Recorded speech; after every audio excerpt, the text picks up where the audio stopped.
Hello, friends. Welcome to another edition of Transformational Astrology. I'm Henry Seltzer, and we're going to talk about the full moon that's coming up this next Tuesday morning.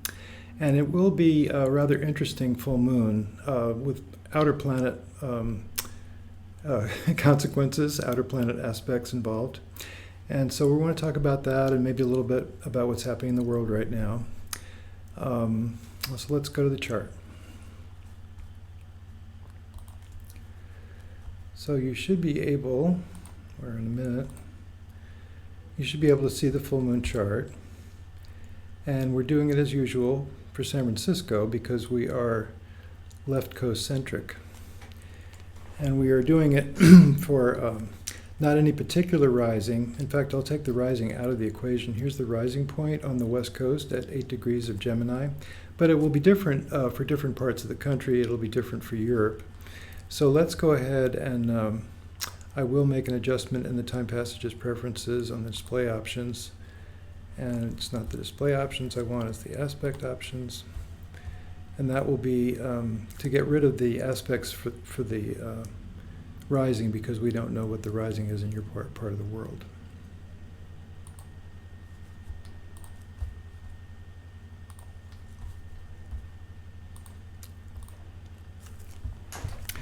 So the thing that's very interesting about this full moon is that we do have, as there have been for the full moons recently, we do have actually the 23 degree mark. In this case, it used to be 24, 25 of the full moon and the sun actually lines up with some of these outer planets. We have Saturn at 25 degrees. We have Neptune at 25 degrees of its sign of Pisces.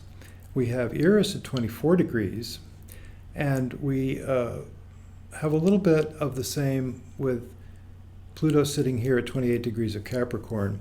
And quite significantly, though, we do want to recognize as well that Pluto at 28 degrees of Capricorn is a perfect square with Haumea, one of these new planets, Haumea.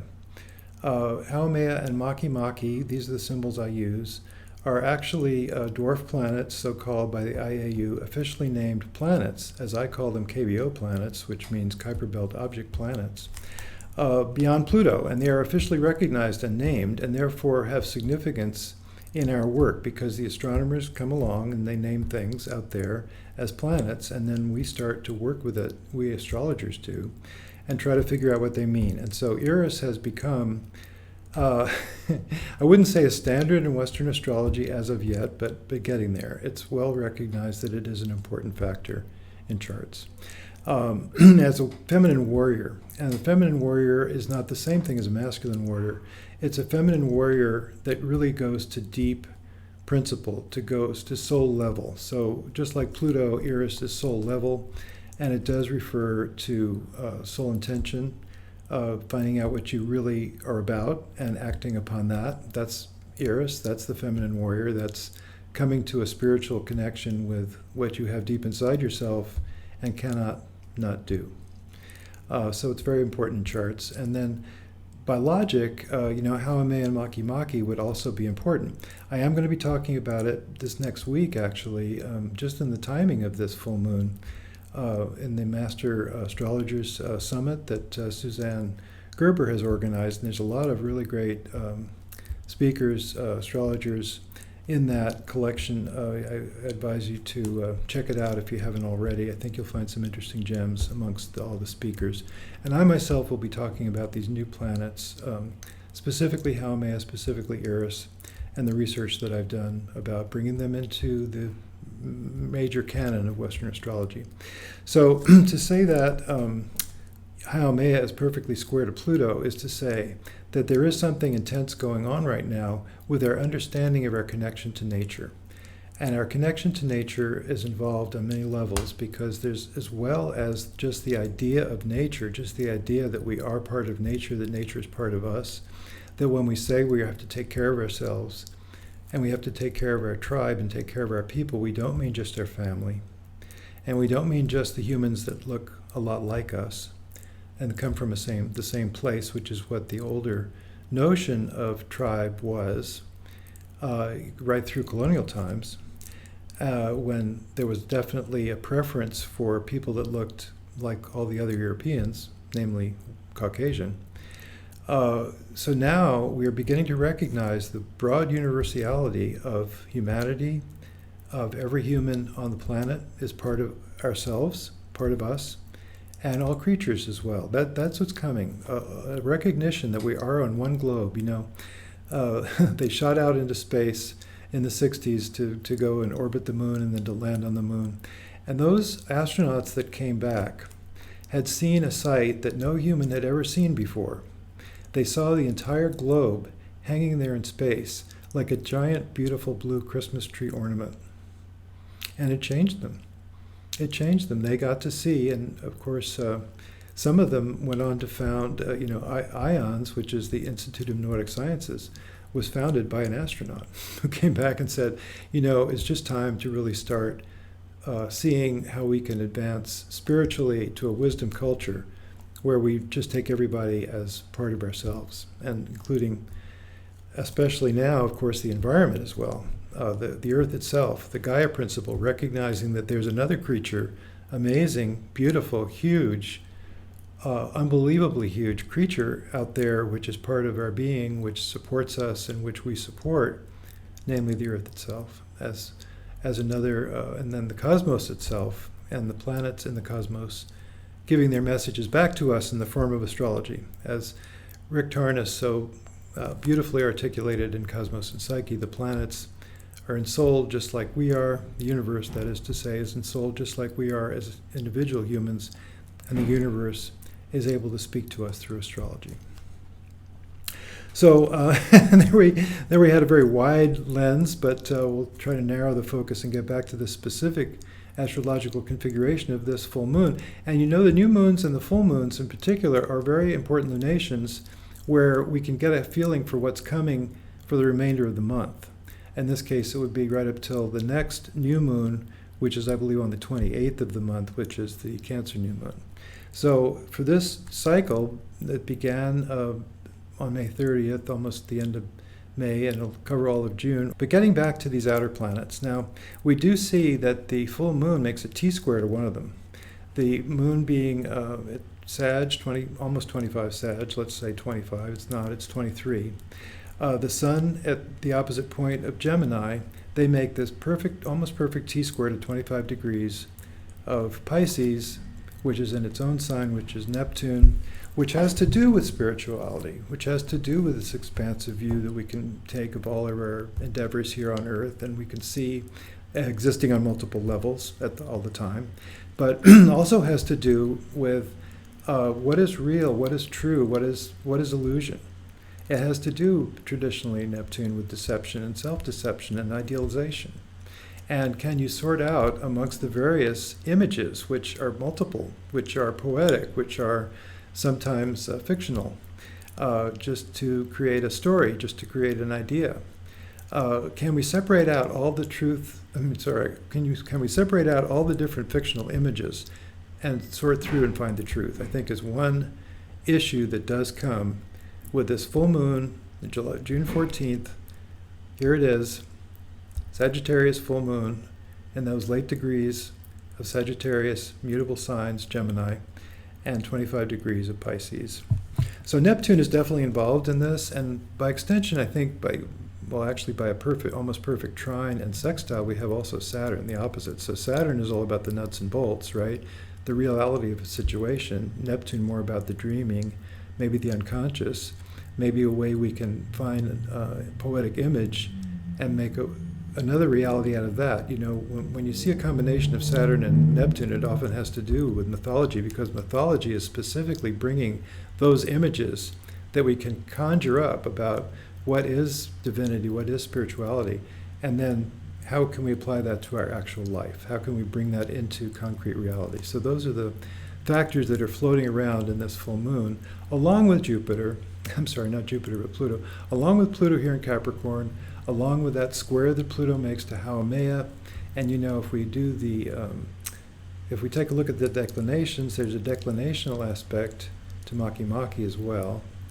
It turns out that Maki is a very similar declination. This is 22 and a half, 22 and a half degrees, or you could say 22.6, I guess, because it's over the line. And then here we have, with Maki Maki, 22.8, so 2247. So it really is quite close to both of these planets, one by declinational connection and one by actual longitudinal connection, in an almost perfect square. Only, look at this, 1/10 of a degree, six minutes of a degree off here. So what does that mean that we're bringing in these new ones? And these new ones do have to do with connection to the earth, as I was talking about, connection to nature, connection as well to natural law. What is the right thing to do? Can we suss out in our own apprehension, I won't say mental apprehension because it's more of a heart apprehension, can we sort out what is the right thing to do in these circumstances, whatever those circumstances are?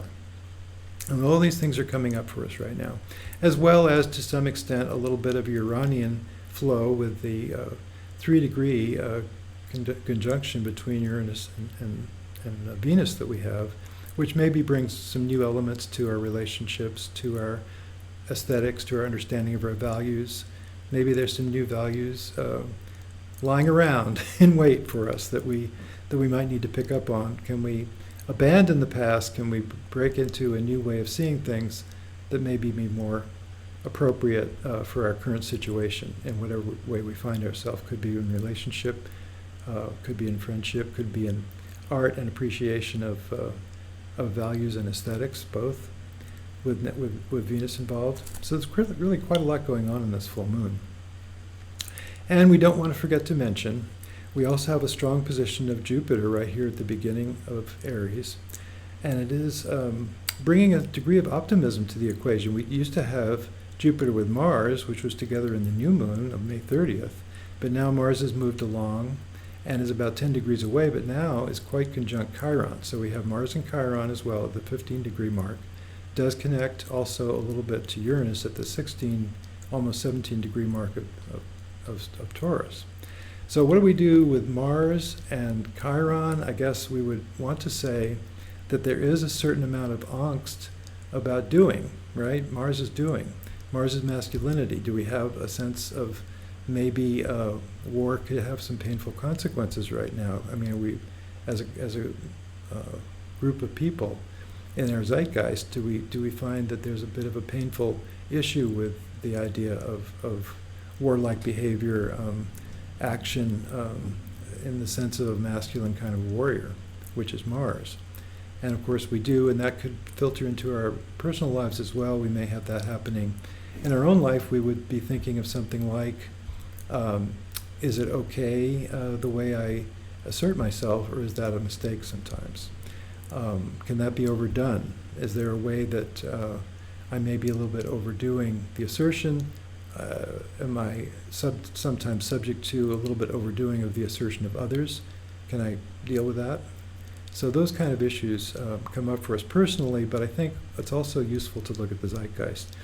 And in terms of the zeitgeist, we have a little bit of an optimism with Jupiter there, and Jupiter does connect as well to Eris, which is having to do also with, can we act upon our deepest impulses, our most sincere impulses?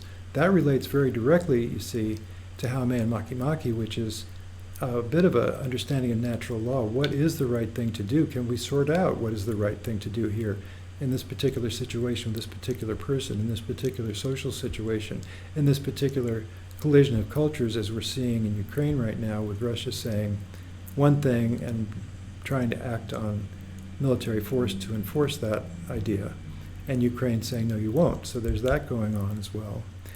And I think in our own country, we're seeing a bit of that.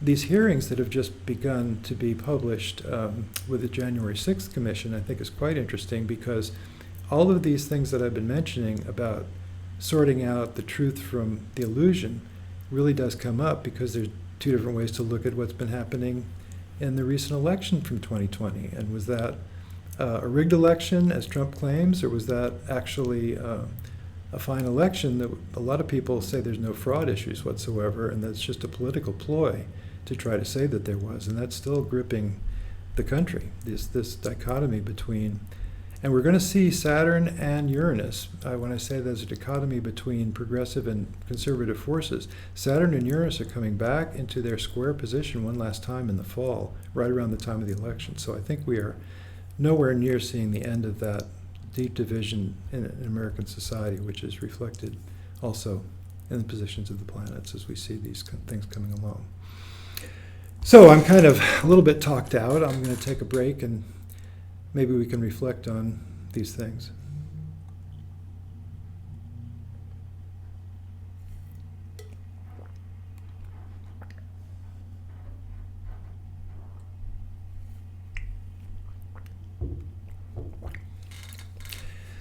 So we don't have the forum for questions with this particular talk, it's a pre-recorded talk. But yeah, I think maybe the issue that I would like to just finish up with is this difference between the zeitgeist and the culture and the evolution of the culture and our individual selves.